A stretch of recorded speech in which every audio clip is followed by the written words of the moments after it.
Hello, everybody. Welcome to episode 16 of TLDR Podcast. We finally have all the members of the podcast back tonight. Alex has been MIA for the last 2 episodes, but I promise you guys, it was for a good reason. We'll talk about that in a bit, but first, let's check in with the guys. Tyler, how are you doing, man? How was your weekend? Great weekend. Took the girlfriend on a weekend trip for her birthday to Solvang. Had a lot of fun, a lot of good wine tasting. So it was a good weekend. Busy, but happy to be back. Lots of sports going on right now. Gotta love it. Eric, you finally moved out of your house and you're like a real adult now. How was that? I mean, kind of, but it was good. You and Tradon should play Snappa together every time because you both threw it backwards and on the roof. So that was a good highlight. I blame the Heat, dude. The Miami Heat. The fact that Tradon was on the team. It was pretty hot. Tradon, how you doing, man? I'm doing good, man. I'm actually watching baseball, which is kind of crazy. Heyo. Obviously, watching the football games. It's all good stuff, man. I mean, can't complain. And finally, Alex, you want to tell the audience why you're MIA for the last 2 weeks? Yeah, that's my bad, boys. I had some big things going on. I did get engaged to be married, like an adult, I think. Heyo. Yeah, so I've been kind of busy, but I'll be back for the foreseeable future, unless something else happens. Who knows? Crazy, All right, crazy times, That is some super exciting news. Congratulations, Alex, once again. Yeah.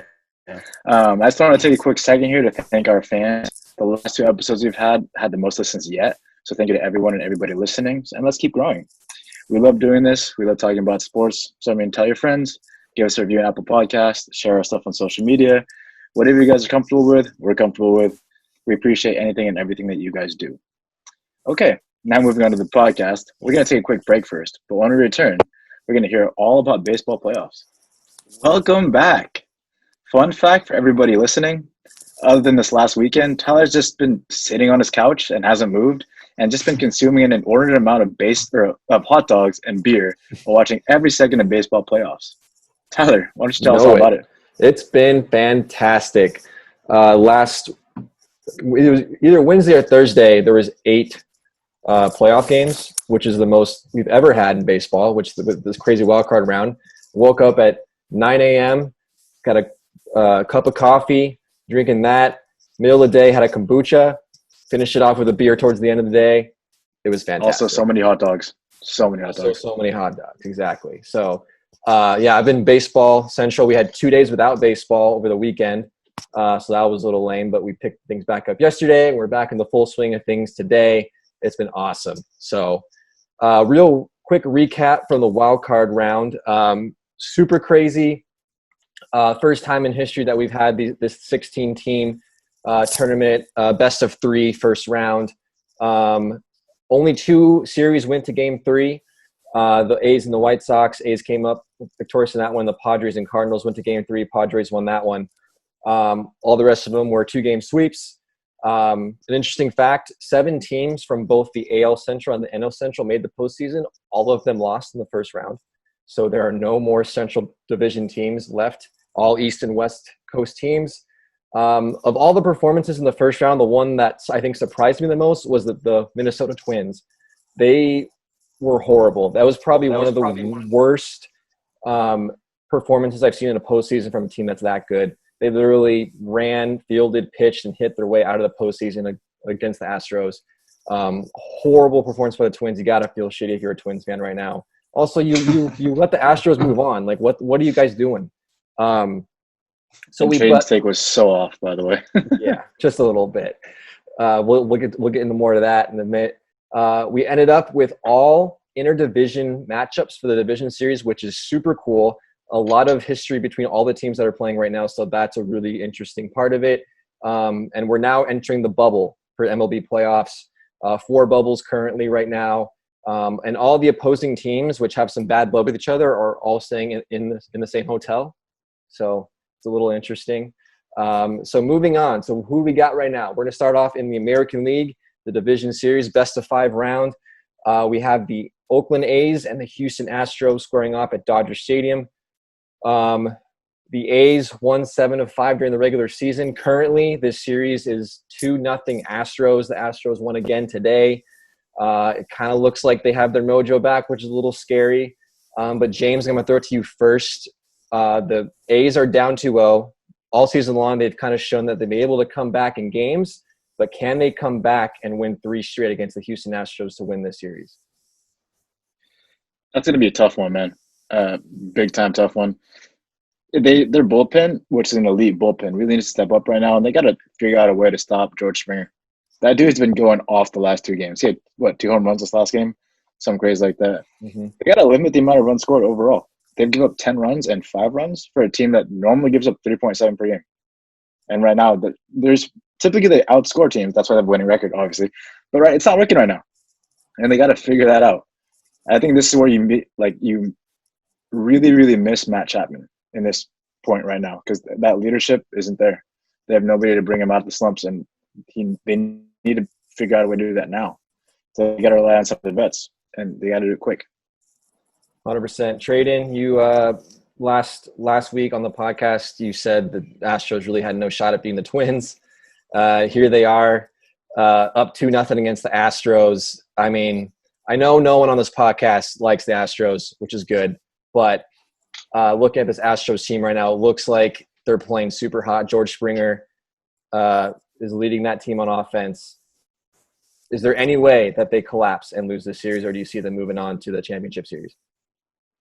No, I mean, I'd be pretty shocked if they dropped, I guess they have to drop the next 3. It's best of 5. So, I mean, I just don't see that. I mean, you look at the way the Astros have played. I mean, they dominated the bullpen dominated game 1, which is actually kind of weird because it actually made up for their starting pitcher's pretty poor performance. And they were middle of the pack during the regular season. So if you can have your bullpen dominate a game and steal, you could say they stole that game, and then they just continue on to win game 2. I don't know how you can. I don't know how they can stop. I don't know how they can get beat. Yeah, maybe they'll lose game 3, but I just don't think that they'll be able to give up 3 games. I just don't see that happening. Yeah, it hurts. It hurts a lot because we obviously know reason why myself and a lot of you guys here do not like the Astros at all. And the fact that they're playing at Dodger Stadium and might win another playoff series at Dodger Stadium hurts us Dodger fans even more. It's just salt on the wound right now. But yeah, I don't see the Astros losing 3 straight the way they're playing. They haven't lost a game yet so far. And like you said, Tradon, their bullpen is stepping up. Their starting pitching hasn't really gone deep into games. And their bullpen, which we mentioned last week, which we thought was going to be their weakness, has been their ultimate strength so far. And George Springer is being George Springer, which is a really, really scary thing for opposing pitchers. So unfortunately, I'm seeing the Astros moving on to the championship series. Who will they play? So the other team, the other matchup going on right now in San Diego is the Tampa Bay Rays against the New York Yankees. Currently, the Yankees are up 1-0. They're playing right now. They're in the bottom of the 7th. The Rays are up 7-4 in that game.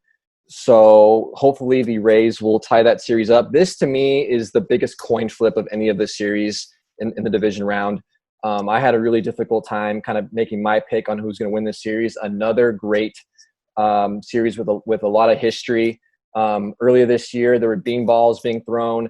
The Rays manager called out the Yankees manager, saying that Aaron Boone, the Yankees manager, was just a poor manager, teaching him just really dirty tactics. This is a classic, David and Goliath type of matchup. Tampa Bay Rays, a really small market team against the, New York Yankees, which everyone knows is one of the, most historic franchises in all of sports. The New York payroll 3 times larger than Tampa Bay. So it's a great matchup here. Interdivision. A lot of people had the Yankees as the preseason favorites to win the World Series.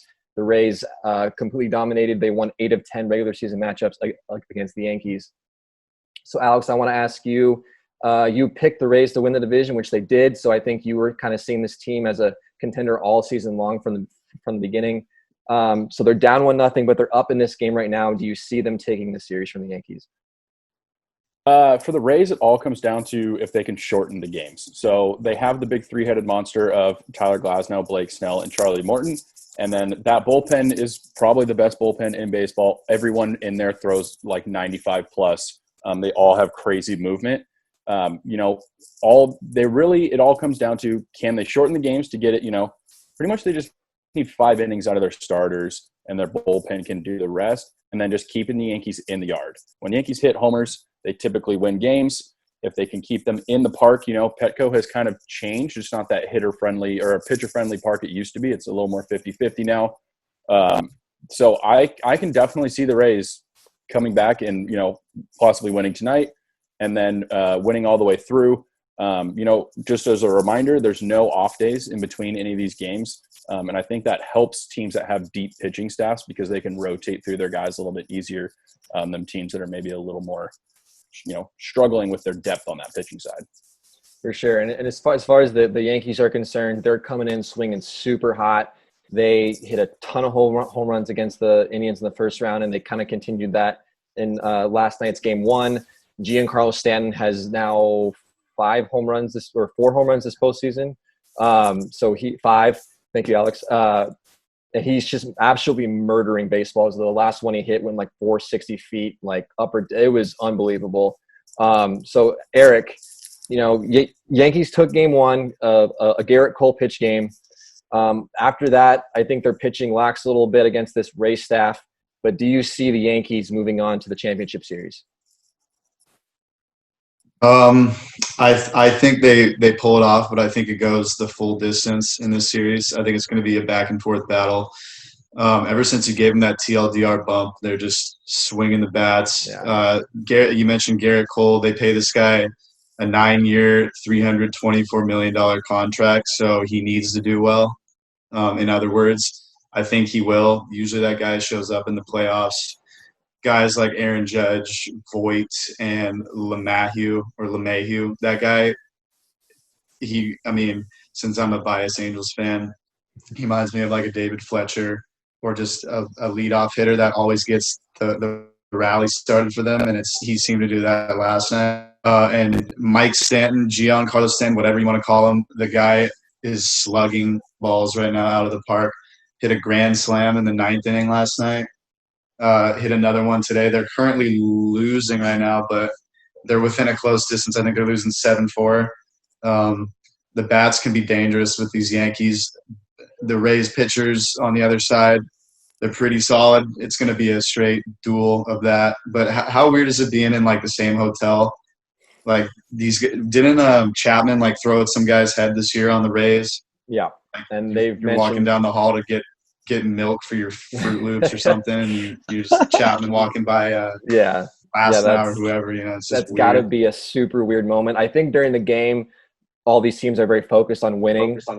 But obviously, you're at the hotel, you run into the guy that threw your head. Like, what do you even do in that situation?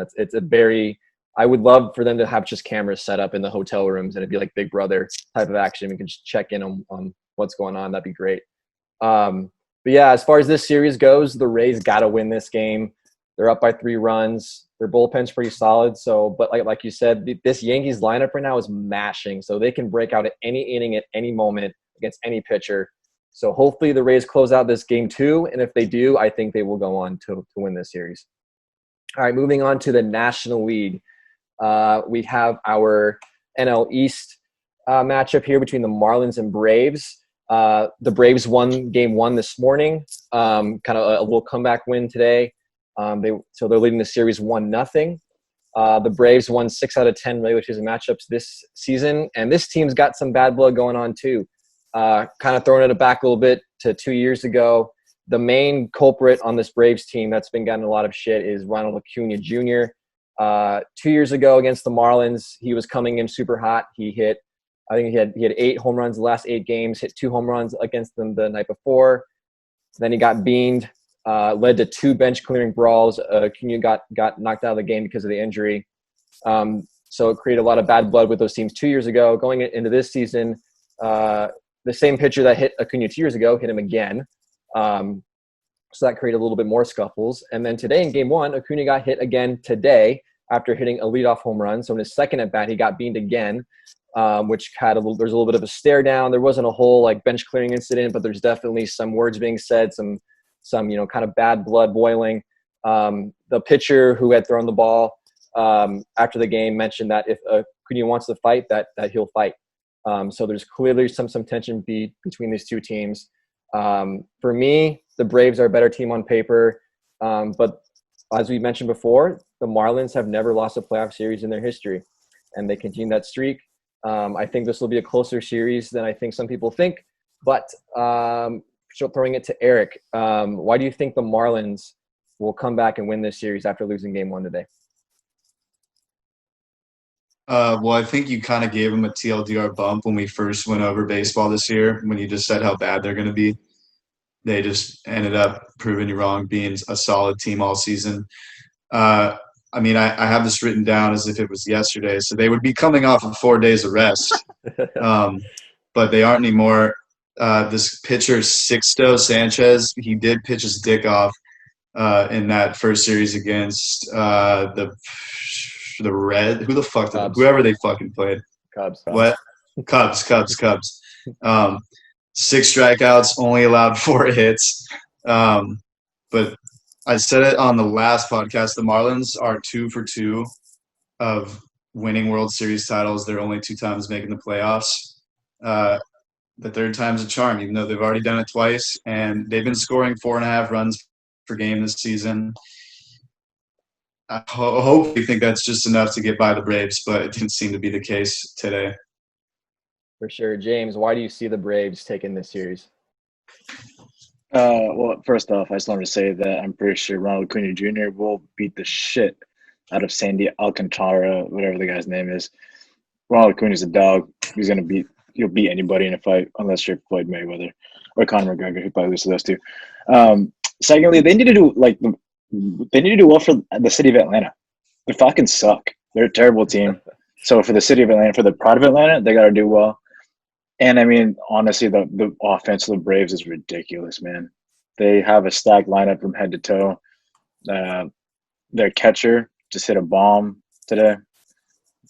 Travis Darnaud, I think his name is. I know. There we go. There's a D in there somewhere. As you can tell, I watch a lot of baseball. That's a tricky one. But other than that, looking at stats, though, like they had the highest OPS during the season. They had the second highest home runs against behind the Dodgers. They had the second amount of runs scored behind the Dodgers. They're an offensive team, and I think that'll take them pretty far. And I mean, just as long as their pitching keeps up. Didn't look too good today. Their starting pitcher, Fried, had 70 pitches in the 4th inning or so. He got pulled after that. But, I mean, if you just sit back, relax, just throw some pitches, get some outs, and then rely on Freddie Freeman, Ronald Acuna, Marcell Ozuna, like you're solid, man. You're chilling. Yeah, this Braves team is just all out a better team. I didn't think the Marlins would make it past the Cubs, but, I mean, the Cubs compared to the Braves are nothing like the Braves. The Cubs are, getting a little bit up there in age. They were just underperforming all season. This Braves team is younger. It's way more talented up and down, pitching and hitting. For me, in a 5-game series, I don't see any way that Miami is going to move on. But like I said, I've counted them out all year long, not even making the playoffs, and they're here in the division series. So we'll see what happens. All right, moving on to the final division series matchup. We got the Padres and Dodgers. An NL West matchup for the ages taking place in Arlington, Texas. The Dodgers won 6 of 10 during the regular season. This team also has a little bit of chirping and bad blood, not quite as crazy as some of the other matchups here. But Trent Grisham earlier in the season hit a home run off Clayton Kershaw to tie the game late. As he was riding third base, was barking at the Dodgers dugout. Dodgers dugout barked back. There's been a couple little, words spilling between Tatis and Dodgers players as well this season. So there's definitely a little bit here. Also, Dodgers fans and Padres fans hate each other. We are not friends. Dodger fans like to call Petco Park Dodger Stadium South because most of the time when the Dodgers are playing there's more Dodger fans than Padres fans. But the Padres, hey, they're a really good team this year. They deserve to be in this division series right now. It should be a great series we're going to look at here. So Tradon, you've been hyped on that Padres bandwagon all season. Fernando Tatis is your guy. He had a few huge home runs in that wild card round, bat flipping and everything. Super exciting player. This team's a little banged up with starting pitching. Clevenger exited the game today after only an inning and a third. So do you still see the Padres taking this series from the Los Angeles Dodgers? Honestly, I would bet yes. And here's why. I think that, I was going to talk about how, having Mike Clevenger back is going to be a game changer. It really hadn't been. That was a little early, right? Yeah. But as of right now, I mean, they're up 1-0, so that's good. So you didn't give up any runs yet, which is a good thing always. I look at the stats, and this season against righties, Padres ranked 5th with a .347 OBA, and ranked 11th against lefties. So I mean, they're not fantastic, but they are. But they did lead the MLB with 55 stolen bases. So obviously they boast power, they boast speed. That's something that they kind of hang their hats on, I guess. And I think that explosive Padres offense is going to be what they need to beat the Dodgers. Now, with that said, they were the second best offensive team in the league behind the team that they're playing. So it's tough to say that they're going to be able to offend their team or their opponent. But I would say they have a more than capable bullpen. I think they have a potential for an upset. I mean, I'm not going to say that it's going to be for sure, but I think that there's a bigger potential of an upset than, if you were playing any other team. For sure. Alex, my fellow Dodger fan on this podcast, every year, Alex and I, for postseason for Dodgers, we drink the same beer for all postseason games. This year we decided on Sierra Nevada. So we're both drinking it right now during this Game 1 matchup. We're drinking it for the wild card series. So Alex, I gave you the Dodgers. Down 1-0 right now, but it's early. It's only the 4th inning, Game 1 here. Why are the Dodgers going to beat the Padres in the series? Yeah, so first off, Sierra Nevada, not a sponsor, but feel free to be if you would like to. Yep. We will definitely not say no to that. Yep. Tradon, the Padres offense is very good, but, you look at run differential, the Dodgers are better. You look at home runs, the Dodgers are better. And then you switch to the pitching side. Dodgers had the best ERA in baseball. They had the best whip in baseball, had the best opponent average in baseball. They're the first team since like a 40s Cardinals team to lead the league in homers and ERA. They're the first team since the 1924 Pirates to have a 700-plus winning percentage. The Dodgers are dirty, but I am very scared of the Padres. They are a very good team. They're very talented. Tatis, right, Tradon? Bringing that back to episode whatever that was. They are very good. I do think the Dodgers' depth is going to be kind of what changes the series here, especially with that Clev injury. Dinelson Lamet is also not on the roster. If a Dodgers starter has kind of an off day, they have other pitchers that they can throw to kind of fill in some of those middle innings. And I'm already really worried about the Padres. They had to use 9 different pitchers in that Game 3 win against the Cardinals.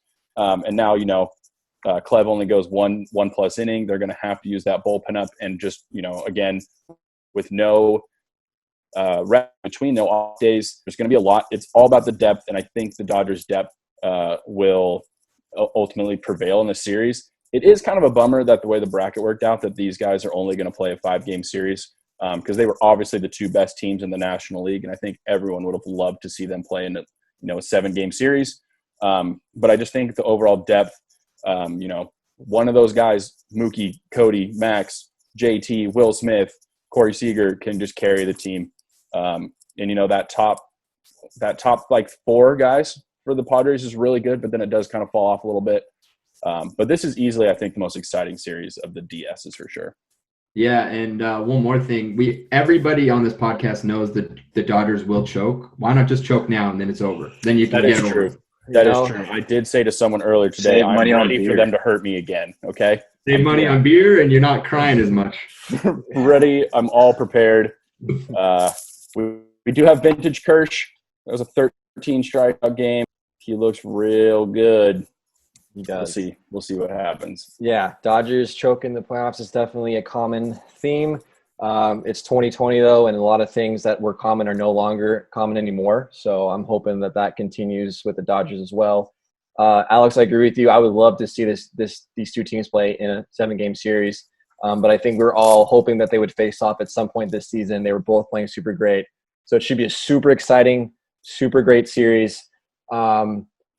So that concludes the division series update here for Major League Baseball. We'll probably have all these series wrapped up by the next time we do our next podcast, so we'll know who the final 4 teams are. Hopefully the Dodgers are one of them. Let's go Dodgers. James, that's all I got. Thank you for that, Tyler. Informative as always.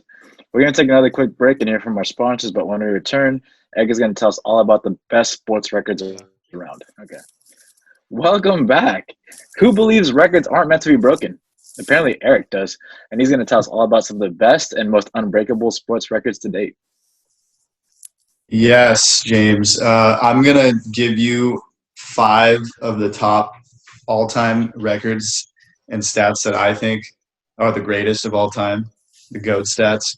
Number 5, Mike Tyson, youngest world heavyweight champion of all time. He was 20 years old, and he's the only boxer to ever defend the heavyweight title 3 times. So he's 3-0, challenged by another boxer as being a champion. That's fucking insane. And he is Mike Tyson. He's hilarious. He's a comedian. He's got an Adult Swim show. He's got all this other shit. Number 4, Mike Trout, the quickest player to 200 home runs and 200 stolen bases at age 28.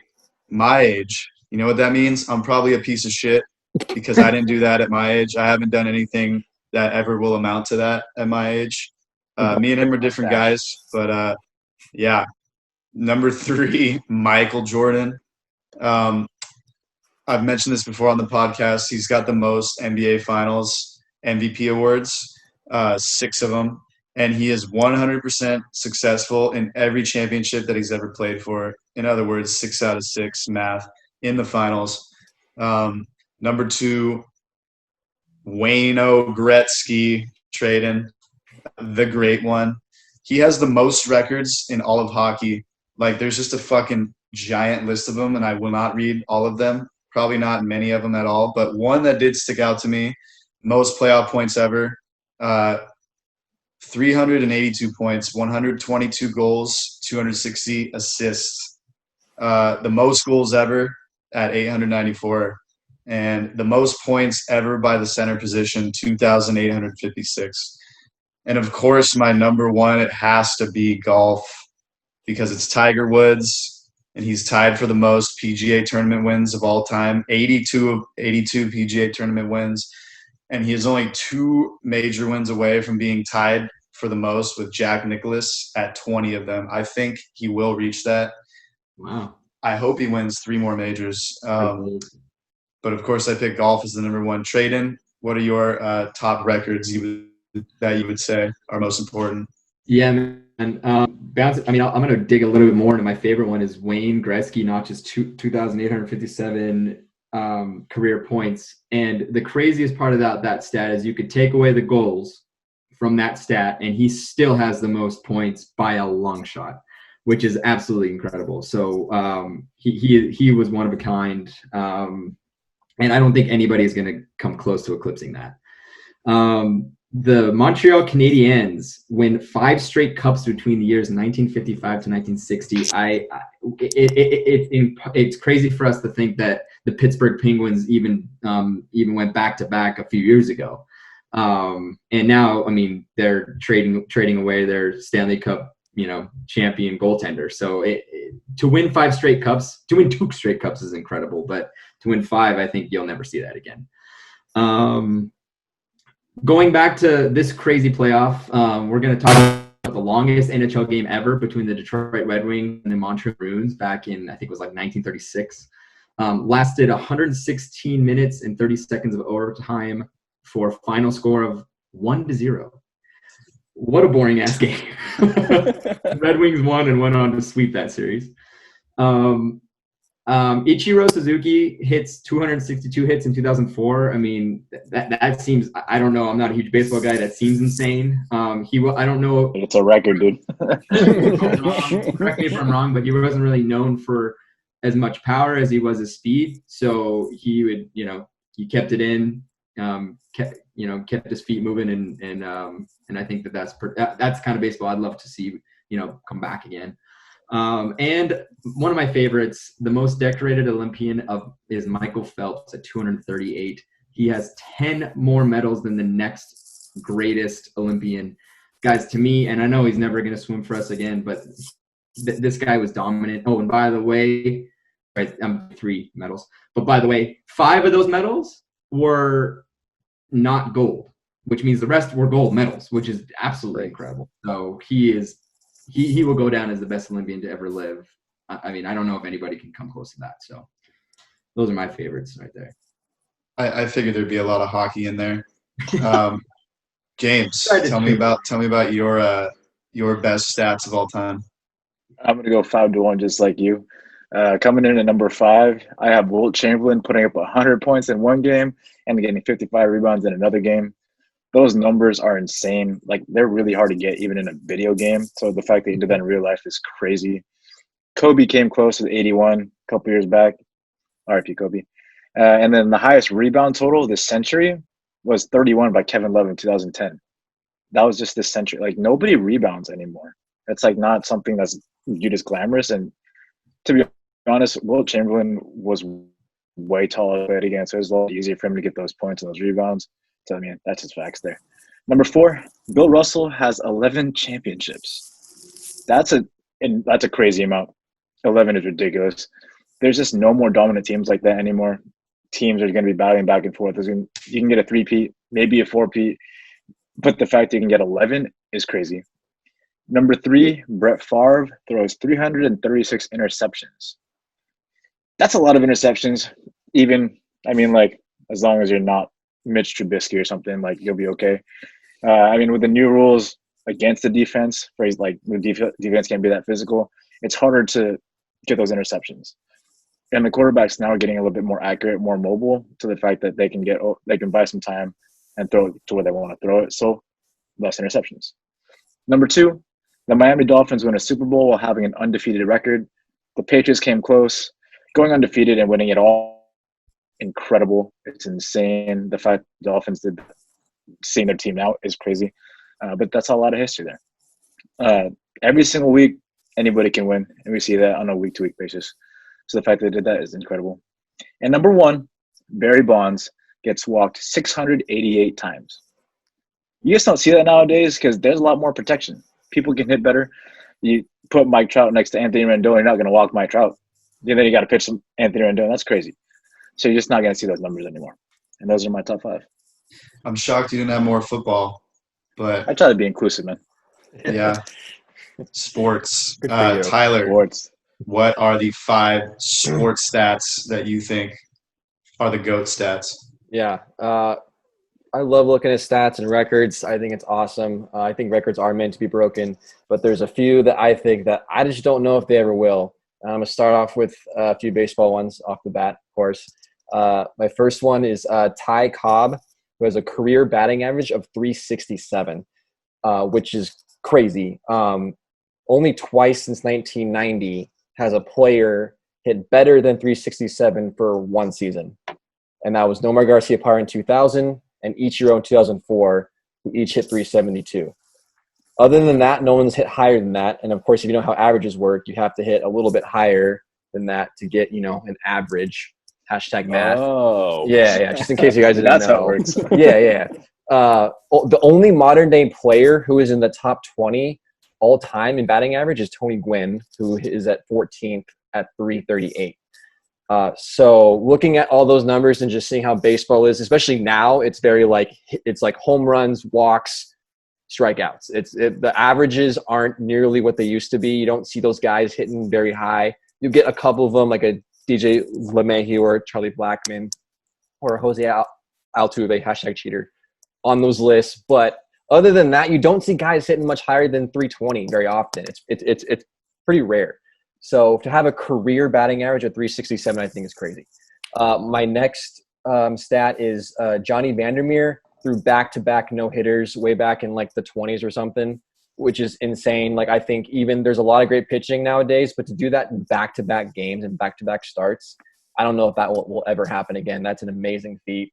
My next stat, doing a different sport this round, Wilt Chamberlain averaging 50.4 points during his 1961-62 season and again, I think the averages is so impressive because it just shows you how consistent you can be so great for so long.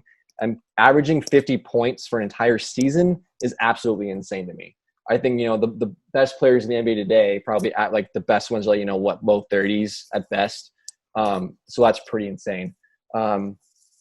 And then my next one is Nolan Ryan, his career strikeout record of 5,714 career strikeouts. The next closest to that mark is Randy Johnson, who has 900 strikeouts less. Tradon, this kind of reminds you of the Wayne Gretzky kind of goals type of record. Just he's so far ahead of everyone else. He was just the absolute greatest at striking people out. I just don't see anyone doing that ever again. Just so you know, if someone were to break this record, a pitcher would have to strike out 285 batters for a season for 20 years, which is crazy. Like 285, you see that every once in a while. Like, Max Scherzer has done it, Kershaw's done it, Verlander has done it, but not for 20 seasons, for like 1 or 2, 3, maybe 4 seasons at best in their heights. So that's insane records that I don't think anyone's going to break. And my last one, which is a little interesting one, this is a hockey one for you, Tradon. Mario Lemieux scored 5 goals in 1988 of each type, which I don't believe has ever happened. I don't think this will ever happen again. So he scored an even strength goal, a shorthanded goal, a power play goal, a penalty shot, and an empty net goal all in the same game.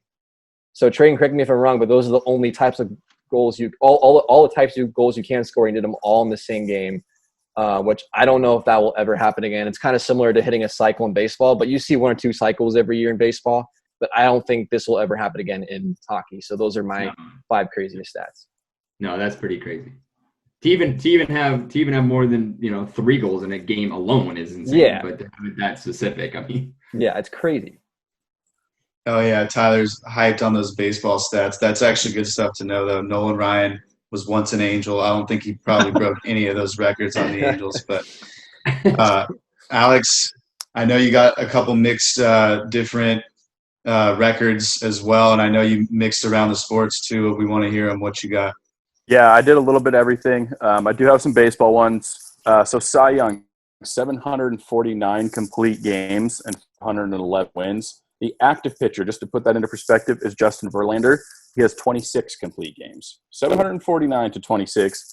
And technically, if you want to say Bartolo Colon is active, which I hope he is because Bartolo Colon is the best human on this earth.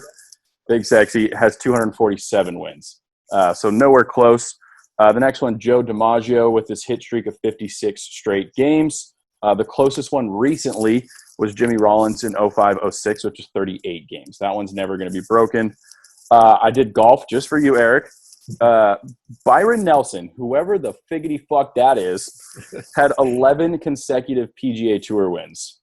I think it's a miracle when there's 2. I mean, I understand golf is hard. I do think it's a dumb sport, but I understand it is a very tough game. But to win it, a PGA Tour event 11 times in a row is insane. I mean, that's never going to happen again. I think if someone wins 3, it's going to be, the world's ended or something. Going to basketball, kind of a little bit like Tradon's. The Boston Celtics won 8 straight championships from 1959 to 1966, though. It's not enough math, I don't think. Whatever. It was in the early or late 50s, early 60s. That one's a little tough, though, because there was only 9 teams or 8 or 9 teams while that streak was going on. So that one's a little iffy. And then Cal Ripken Jr. with his games played streak. I mean, that's one that's known all across all sports. 2,632 games played. The most recent one that was kind of long was 300. We still have 2,300 games to go. And the fact that Cal Ripken is a Hall of Fame player just makes it even more impressive. I mean, no one's even going to come close with load management, even though it's a basketball term. It's rare to see someone play 162, during a normal season. So I picked all super old ones, and none of these are ever going to come close to being broken. But I just think they're all amazing. Iron Man, right? That's just never not playing a game in your sport. Yeah, and his last one was he was just like, yeah, I'm kind of done. I'm just gonna call it. Like, could have gone 1,000 more. Yeah. Yeah. I mean, shit. After you guys mentioning all those different records, I think I'm gonna change my top record. Fuck, I might have to go with the Mario Lemieux stat, just of 5 different style goals in one game. I don't know if that will ever happen again, but fuck, the whole 11 PGA Tour championships in a row. That's fucking gnarly as well. Maybe he was just playing against one other guy. Who knows?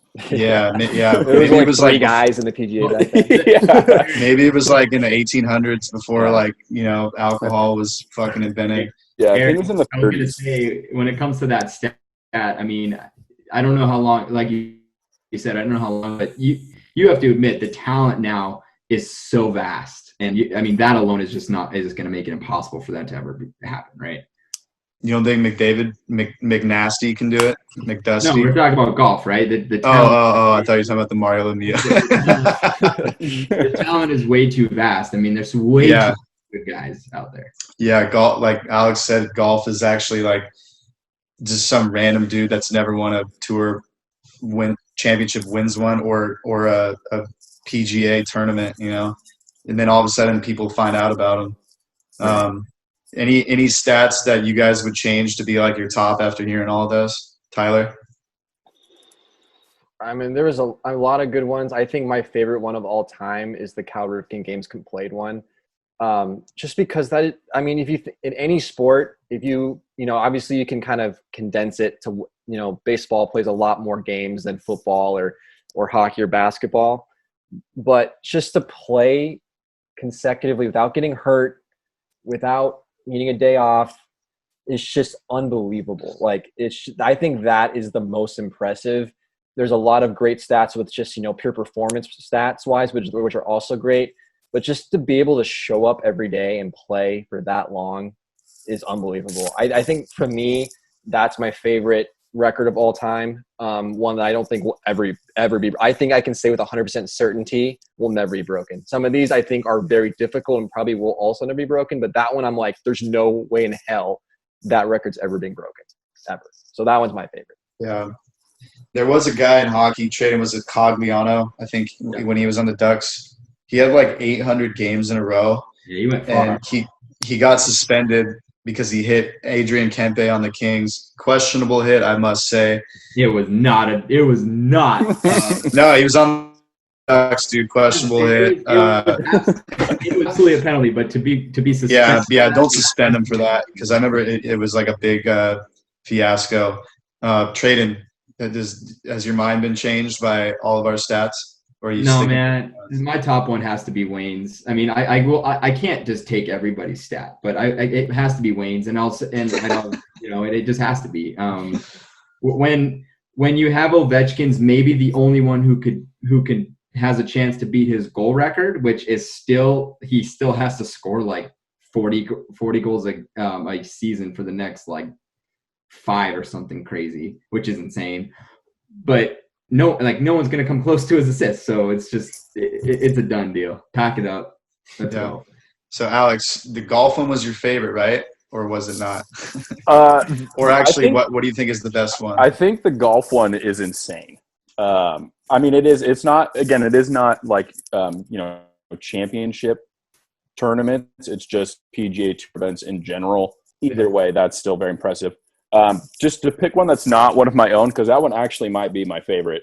It has to be Wilt. I mean, I know he was a big dominant guy, but the fact that it's just like a clean 100 is so nice, 100 points. Boom. I fucking killed it. And Wilt Chamberlain, he's a questionable kind of dude, if you kind of look into his past, but no one's ever going to come close to that. I think, most recently, like Devin Booker dropped 70 a couple years ago, and that's still 30 points away. And someone's like, oh man, he had a 30-point game. You're like, oh, that was a really good game. No, Wilt dropped 100 points. Like that's insane. Miami didn't even score 100 points in game one. I know, exactly. Yeah, exactly. It's rare. Teams don't score 100s half the time. Wonder what the score of that game was. Like 120 to 100 to 3. 90, and like literally it's like all exactly 100. Yeah, 100 to 90.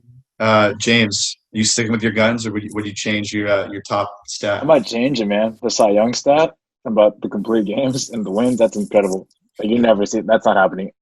I mean, you started it out for you. It's never gonna happen again. That's incredible. Yeah, that's why you get that's why you get an award name. Yeah. Yeah, I mean, Tyler was hating on all the NHL award names, but baseball's got a couple too, right? But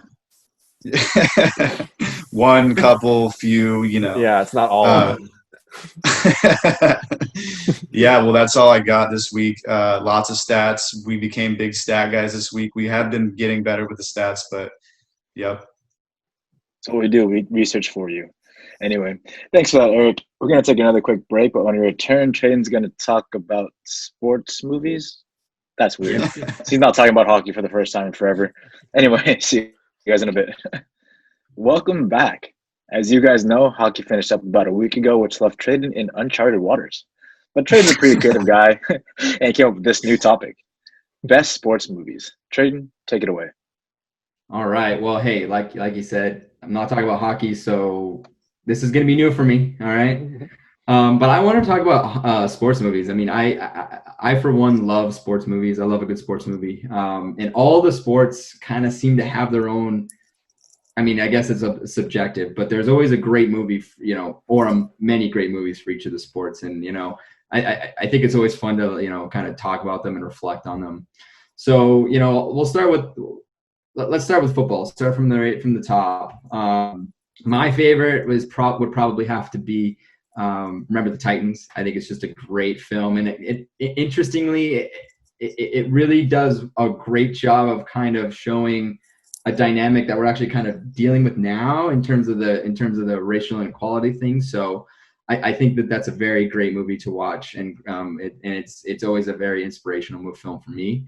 And I hadn't seen it for a while. Like I was one that's like, oh, I've never seen that movie, and everyone was just like, what the heck is wrong with you? And I finally see it. I'm like, okay, now I understand why you guys are all pissed off. So James, our football guy, what's your favorite? My favorite's Rudy, guys. It's a classic underdog story about some kid who just never gives up and keeps working for his dream. And it's a really good way to look at life, because sometimes life gets you down. Whenever life gets you down, you just got to keep pushing towards it, and eventually it'll pay off. It may not happen when you want it to happen, and it might not happen the way you want it to happen, but it will happen and it will pay off. So just keep grinding away. And I think that's a perfect example of it. And it just kind of adds to the allure of Notre Dame and all the stories that Notre Dame is, to the fact that it's based there.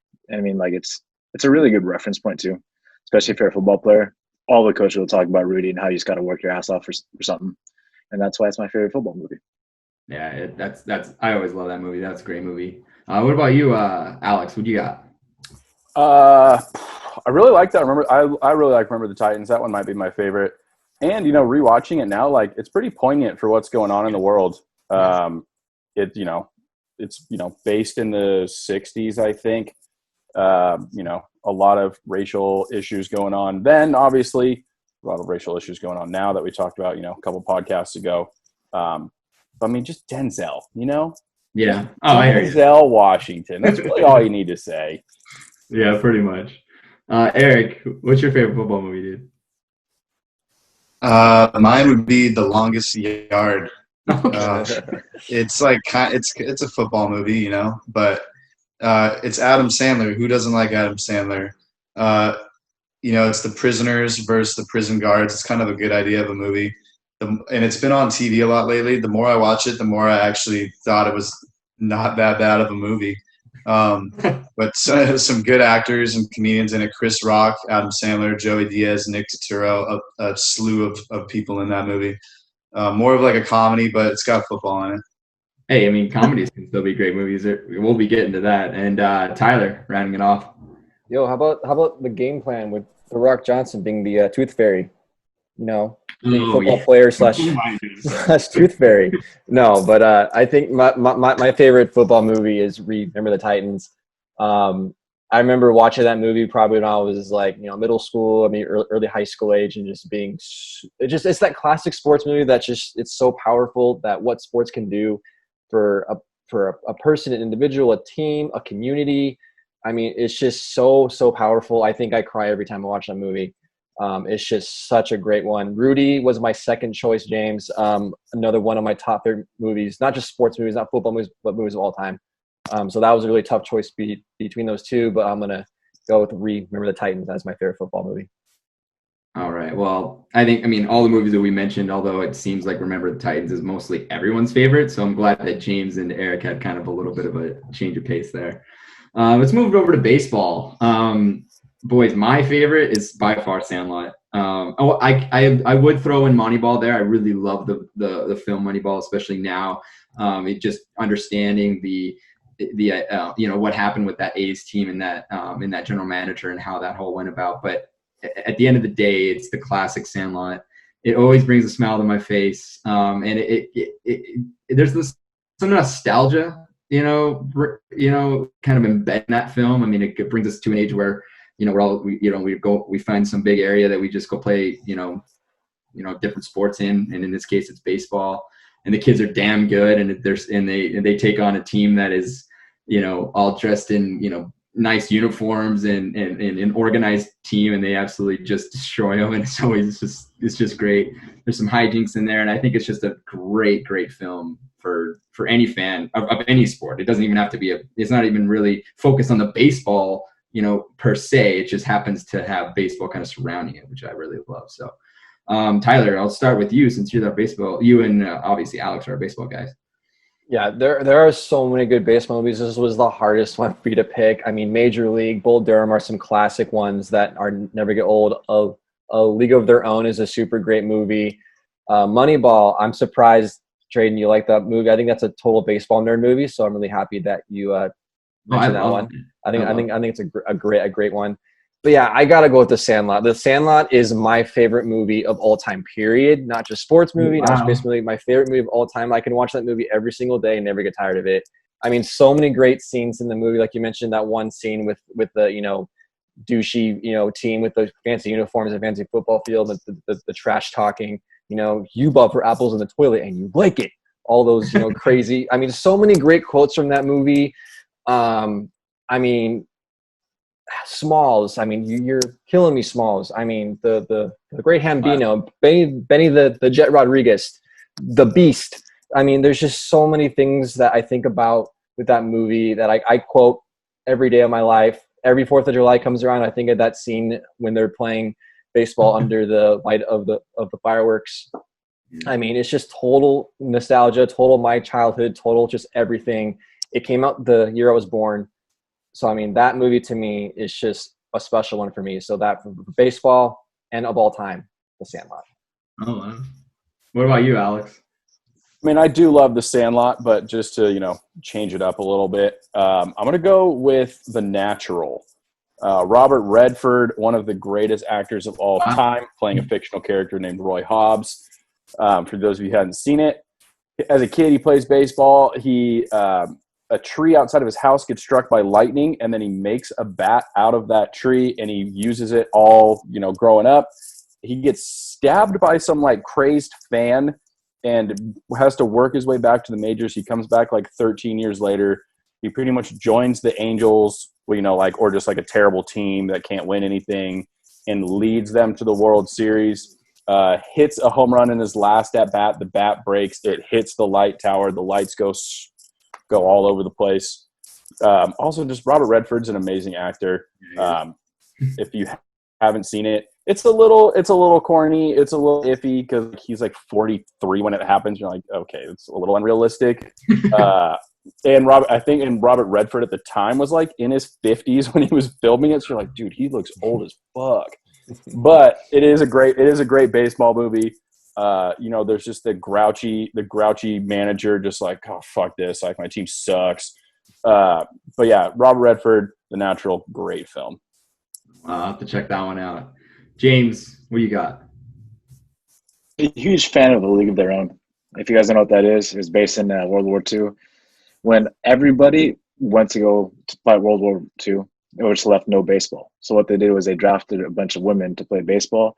And I think it's a great movie that broke a lot of gender barriers. It came up in 1992, which is ahead of its time. You don't see, and probably in the last century. So starting in the 2000s when you started to see more of the women breaking out, more of the women kind of like I can do what you're doing, and I can do just as good. I'm not worse than you. And I think this came out way before its time, and it showed people that women are equal to us. Like just because they're women, they're not inferior at all. It also exemplified a lot of the toxic masculinity that goes on in this country and how it's not a good thing, and alcoholism and whatnot. But it's a good film, not just for baseball purposes, but just for life purposes as well. If you haven't seen it, go watch it. Great movie. And Tom Hanks is one of the best actors to ever live too. So there's no crying in baseball. And as to that quote. Eric, what about you, bud? Geez, how am I going to follow that up? Well, I'll follow it with another comedy movie, Bad News Bears. Classical Billy Bob Thornton, where he's just that scumbag role like he is in Bad Santa. There happens to be baseball in the movie. He coaches the Little League baseball team. And it is funny. There is a lot of baseball scenes in it, but it's not fully revolved around that. It's more of a comedy, but it is a remade classic. Adult humor, content, all that. But, yeah, I'm going to stick with the comedy side of Bad News Bears. Okay. Well, I haven't seen that one. So what's up, Ty? Real quick, before we move on, I got to mention one more element that we haven't mentioned yet is Field of Dreams. I think it's an amazing baseball movie, but also just a great movie in general. Even if you hate baseball, watch Field of Dreams. It'll get your emotions going. It's an amazing, a beautiful, artistically well done movie. I think it won an Oscar, was nominated for an Oscar, I believe. I could be wrong about that. We'll get some fact checkers on that one, but it's just a really well written, really great acted movie. So yeah, Field of Dreams, another great baseball movie. I just wanted to throw that one in there, make sure I didn't, get any hate from baseball listeners who were like, "You didn't say Field of Dreams." Field of Dreams. It looks like it got nominated in 1990, but did not win. Okay, so nominated for Best Picture. So there you go. Well, I mean, nominated as a sports movie, it's pretty hard. So yeah, that's a big accomplishment. There you go. Well, let's move on. Let's take it to the hoops. Basketball. My favorite is, and there's a few good ones. I'm an Air Bud fan. I mean, that's a classic. But my favorite would have to be Space Jam. I mean, I think Space Jam is just fantastic. It always brings a smile to my face. Much like Sandlot. Had that cartoony, half animated type thing, which is really cool, and how Michael was kind of like interacting with the Looney Tunes was pretty cool. And it was really interesting is hearing about how he kind of did it in the middle, like he did it in the middle of the season or something. Like I saw it during his documentary, he was talking about it, but it's pretty interesting how that kind of whole went down. You kind of got some break from all the craziness that the series or the season was giving him. So we'll start with Eric since he's our basketball dude, kind of. He works for a basketball team. What's your favorite basketball movie? I'm pretty terrible at the sport of basketball. Yeah, it's okay. Me too. I'd have to agree with you probably and say Space Jam is a classic. It's one of those movies like when I saw it a lot as a kid, how Tyler would compare Sandlot. I have to rewatch though. I haven't seen it for a while. I couldn't recite every line like Tyler does. But my other movie that I had, White Men Can't Jump. That's a good one. With Woody Harrelson and Wesley Snipes. They're like street ball hustlers, and Woody's on the run because he's got a gambling problem. And it's just a movie where they just kind of swindle people on the court. And of course, in the very end, he gets the alley-oop dunk from Wesley Snipes, who said white men can't jump, and he proves it wrong. But yeah, spoiler alert. I'd have to, yeah. Oh yeah, I guess I should have said spoiler alert. That's a great one. Yeah. What about Alex? What you got? I do love Space Jam. I might go with Hoosiers. Gene Hackman back in the day, the story of a little, Indiana town. I believe, and now, the state of Indiana is known for that. It's kind of their nickname in general. Indiana has turned into a great basketball program. Hoosiers is like an all-time classic basketball movie. If you haven't seen it, go see it. It's amazing. It's definitely kind of hard to watch at some points. There's some pretty like touchy subjects that go on in there, but Hoosiers is a great film. Yeah, it's actually pretty highly rated on IMDb. I noticed that today. James, what do you got? I'm a big Coach Carter fan. As you guys can tell from all my movies, they're very inspirational, very motivational, very much a life kind of movie. This is a movie about Samuel L. Jackson. It's a true story, by the way. It's not about Samuel L. Jackson, but Samuel L. Jackson is the main actor who goes and coaches a team of gangsters, goons, you could say. He uses his hard-ass mentality, rules, and he essentially becomes a father figure and a mentor for all these young men and leads them on to winning, but then first and foremost on how to be a man and how to be somebody who is a part of society and cares about the world, not just basketball, but also cares about school and grades. It's a really great movie. Well, we needed someone to be serious with this whole topic, so we're glad we have you. Tyler. Yeah, Tradon, you and I are in the same wavelength. We've picked every favorite movie so far. Space Jam is my favorite basketball movie of all time. A classic movie. It's funny. It's just great. Michael Jordan, of course, one of the greatest basketball players of all time. I'm also, but as an honorable mention to that, one of my favorite ones as a kid was Like Mike. Was it Little Bow Wow? Little Bow Wow. Little Bow Wow gets his hands on a pair of old Michael Jordan sneakers, and all of a sudden gets his powers to play basketball. He's like a 10-year-old kid and like makes the NBA and like starts playing basketball with all these NBA players. Great movie. So I think those two are probably my favorite. I actually haven't seen that one, so I better go see that one. That's a good one. All right, we're gonna round it off with my favorite sport, hockey. No surprise, my favorites, and there will be a couple honorable mentions, but my favorite is absolutely Miracle. Miracle is an absolutely amazing film, not just as a hockey movie, but from an American historical perspective as well. That film basically, shows the 1980, Olympic team, a bunch of ragtag college kids that were brought together by one coach and led to beat the Soviet Union in the semifinal game of the 1980 Olympics. And that was, it's such an inspiration as a hockey fan, but it's also an inspiration as an American to an extent, because at that time we were in the middle of the Cold War with the Soviet Union, and it kind of takes place during that time period. And there was a lot of crazy things happening in the world at that time. And for one night, a group of college kids brought, the nation together and brought some inspiration to the nation where we were in not the greatest point in our history. So I thought that's a pretty incredible movie.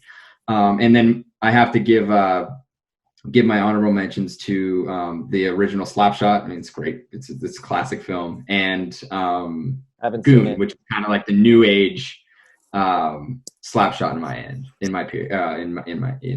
in my words. So we'll start with James. You guys, I'm gonna lie to you. I haven't seen a lot of hockey movies, but I have seen Goon, and I've seen that one time.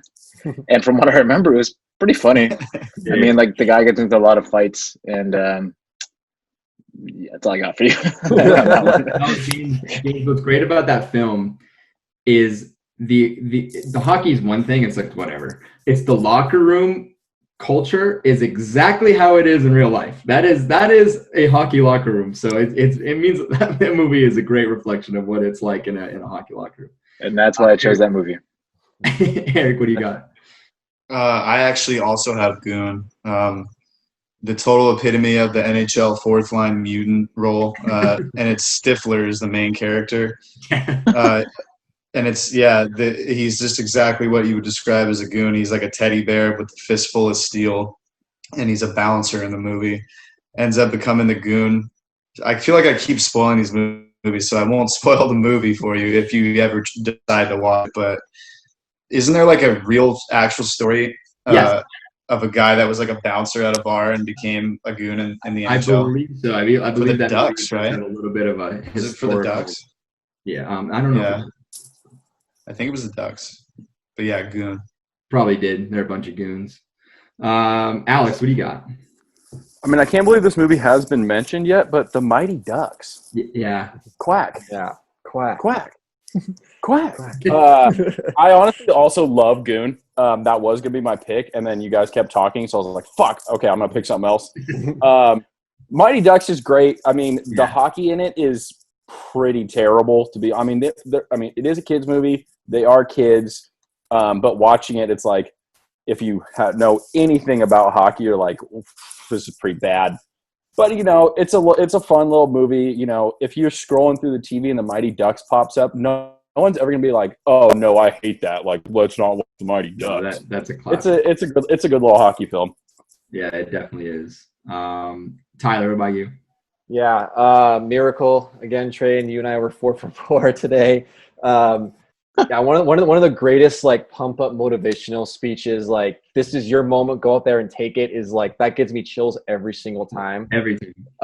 Fun fact, I think James and Eric, you guys, I don't know if Dr. B, our program director at Chapman, the night before we took our BOC, which is like the certification exam, sent us a link to that video to pump us up for the test. And I thought that was great. But yeah, that speech on its own, I think makes that the best hockey movie ever.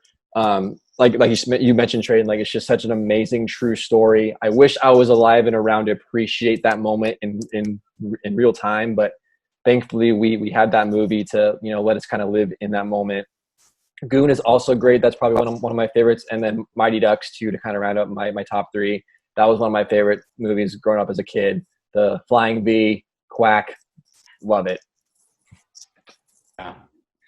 Well, I mean, it really is great. But to round out my segment, I'm going to go around the horn and ask everyone what their favorite sports movie is overall. It does not have to be any of the 4 major sports. It could just be whatever your favorite sports movie is.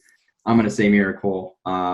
Rest in peace, Herb Brooks, Kurt Russell. You did a great job depicting him. And yeah, that'll forever be my favorite sports movie. Let's go around the horn, starting with James. Coach Carter. Okay. Eric? Happy Gilmore. Yes, I thought you. I hope you bring that up. Yeah. I hope you bring that up. Alex? Cool Runnings. The bobsled team. You brought that up. Great movie. What a dude, film. What a hero right now. What a film. Great movie. Really, dude, that guys, you have to give Disney some credit. They produce the best sports movies. God damn Disney, man. I'm gonna go with Air Bud 5, the one with the softball team. No, I'm joking. You're killing me, Smalls. It's The Sandlot, hands down, favorite sports movie of all time. Fair enough. Well, that was a nice change of pace, boys. I hope you enjoyed the segment. But that's it for me this week. All right, solid segment, Tradon. We're going to hear from our sponsors once again, but when we return, we're talking basketball one. Welcome back.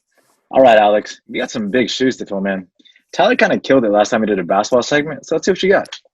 Yeah, I'm sure Tyler did a phenomenal job.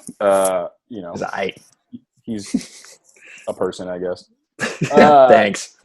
I got you, buddy. Yeah, we're in the NBA Finals. It's been kind of a weird series. The 4th game just finished about 30 minutes ago or so. The Lakers squeaked out a win to be up 3-1 in the series. It was a 102-96 final. This was probably the most competitive game, I would say. You know, games 1 and 2, the Lakers kind of blew them out. The Heat are dealing with a lot of injury issues. Goran Dragic tore his plantar fasciitis, I believe. You guys, ATs over there, can kind of explain that to the viewers. Bam Adebayo, who's probably been one of the better players of these playoffs so far, has a neck issue. He did come back for Game 4 here, and he had a pretty good game. We'll start with you, Ty. As our resident Lakers fan, you got your little quarter zip going on or whatever you got wearing right there, showing off that purple and gold. It's now up 3-1. You have to expect the Heat to come back and be really aggressive in Game 5, which will be on Thursday night. What do the Lakers need to do to continue and finish this thing out in 5 games? Yeah, I mean, obviously with games 1, 2, and 4, I think it's led by LeBron James and Anthony Davis. I mean, if these guys can play up to their standards even, they're going to win this series, I think, in 5. I believe that, Game 3 was a little bit kind of an off game for both of those guys. But this Lakers team, I think, is super razor focused. I think LeBron James leading that team. He's been to so many finals. He's seen every kind of scenario, up 3-1, down 3-1, being swept. He mentally is so locked in that I think that there's just no way that the Heat can win this series after being down 3-1 or even down 2-0, honestly. The Lakers have not lost back-to-back games in the finals yet. So even if the Heat win the next game, which they might, because I think this Heat team's a great team. They're a great competitor. But I just think this Lakers team is just mentally so focused with LeBron James. Anthony Davis is playing out of his mind. I think Rajon Rondo is a huge, third wheel to that. And I think he's playing some of his best basketball he has in a very, very long time. So for me, I think this Lakers team is, as long as they're mentally locked in, they're going to win this series. I don't know if it'll be in 5 or in 6, but I think it'll be one of those two. Yeah. Speaking about LeBron and locked in, he was tweeting out the other night that he couldn't sleep because he was so focused on the grind and so focused on moving forward. And it kind of feels like with with Kobe passing that it really feels like this should be the Lakers' year. This first time they've made the playoffs in a long time. First time they've been in the finals since 2010 when Kobe was a part of that team. It does really feel like it's kind of like the Lakers' destiny to win, sort of like how I mentioned I thought it was the Lightning's destiny to win. I know I missed the last couple pods, but they obviously did win. I know we talked about that on the ones before. But switching sides to Miami, James, this would have been a totally different question if Miami had pulled this one out and it was a 2-2 series instead of a 3-1 series. First off, now that it is 3-1, is there any realistic possibility that the Heat come back and win this? And if they do, what do they need to do to accomplish that? I think Kevin Garnett said it best when he beat the Lakers in 2008 or 2007, I think it was. Anything is possible. There's always a possibility that the Heat come back and they take this. It's bad. It's like, unless you're talking to Eric and Eric says basketball's rigged to it, it could be, and the Lakers win it all. But the fact of the matter is, you have to show up day in and day out, perform your best, and give it your all in order to win. And even then, that might not be enough. Sometimes luck plays a part in that too. So there's a chance that the Heat come back and take this. That being said, we need Jimmy Butler and Tyler Hero to keep cooking. When Jimmy Butler goes off for more than 30 points, the Heat typically do well. And we saw this against the Milwaukee Bucks, who I think match up pretty well against the Lakers. So if they can take down the Bucks, theoretically, they can take down the Lakers. That being said, they don't have all their pieces. Right now, they're missing Goran Dragic. He's a long shot to come back. Playing without a plantar fascia, you can't really plant off that foot or run at all. You don't need to do so that it's going to be a long shot. Bam came back, and he played really well last night, but he's still not 100%. So having to go up against Anthony Davis all the time, it's going to hurt him. Eventually, he's going to be worn down to the point that he can't produce as well as he wants to, which is going to be a detriment for the Heat, which means they have put in Myers Leonard, who is just not as good as Bam is. So that's unfortunate. But look, man, that's the key here. If the ball rolls the right way, they just have a shot. But Jimmy has to keep playing.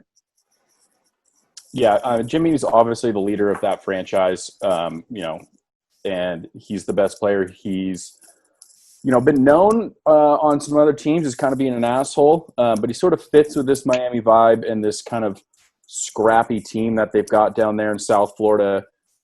You're 100% right, James. If Jimmy plays well and drops more than 30 and Bam can be that secondary scorer that he can be, and he needs to be just a monster on the defensive end. I mean, Anthony Davis is kind of like Giannis, where he's pretty much unguardable in most situations. But But just like in that Bucks series, Bam, was a monster against Giannis. He needs to continue to be a monster against Anthony Davis, which is what happened in Game 3.